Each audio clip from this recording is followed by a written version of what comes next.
લાઈવમાં આપનું સ્વાગત છે। સાવલીની સ્પેશિયલ પોક્સો કોર્ટે સાવલીના પોલીસ મથકે 2021ની સાલમાં સગીરા સાથે અભદ્ર વ્યવહાર કરાયાની ઘટનામાં સમાજમાં દાખલારૂપ મહત્વનો ચુકાદો આપ્યો। આરોપી જયેશ ઠાકોરને 20 વર્ષની સખત કેદ સહિતની સજા ફટકારી। વડોદરા જિલ્લાના સાવલીની સ્પેશિયલ પોક્સો કોર્ટ દ્વારા 2021માં સાવલી પોલીસ મથકે નોંધાયેલ સગીરા સાથે કરાયેલ દુષ્કર્મની ફરિયાદ નોંધાઈ હતી, જેનો કેસ સાવલી સ્પેશિયલ પોક્સો કોર્ટના ન્યાયાધીશ જે.એ. ઠક્કર સાહેબની કોર્ટમાં ચાલી જતા સરકારી વકીલ સી.જી. પટેલની ધારદાર રજૂઆત ગ્રાહ્ય રાખી નામદાર કોર્ટે પોક્સો એક્ટ તેમજ આઈપીની વિવિધ કલમો હેઠળ આરોપી જયેશભાઈ મંગળભાઈ ઠાકોરને 20 વર્ષની સખત કેદની સજા અને ₹50,000નો દંડ ફટકારાયો હતો અને અન્ય આઈપીકોને વિવિધ કલમો હેઠળ 3 વર્ષ અને 5 વર્ષની સજા અને ₹3,000 અને ₹5,000 દંડની સજા ફટકારેલ છે।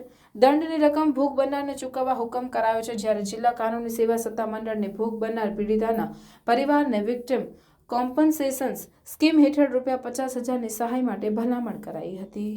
નોંધાયેલ ફર્સ્ટ ગુના રજિસ્ટર નંબર 322/2021 ની પોક્સો એક્ટ તથા 363, 366 તથા 376(2)N(5)L 6 મુજબની ફરિયાદ કામે આજરોજ સાવલીના પોક્સો કોર્ટના જજ સાહેબ શ્રી જે.એ. ઠક્કર સાહેબ શ્રીનાઓએ આરોપી જયેશભાઈ મંગળભાઈ ઠાકરડા નાઓને 20 વર્ષની સખત કેદની સજા તથા ₹50,000નો દંડ તેમજ ઇપીકો કલમના અન્ય ગુનાઓમાં 3 વર્ષની સજા, 5 વર્ષની સજા તથા ₹3,000નો દંડ તેમજ ₹5,000નો દંડનો હુકમ ફરમાવેલ છે અને દંડની રકમ ભોગ બનનારને મળે તેવો હુકમ કરેલ છે। તેમજ જે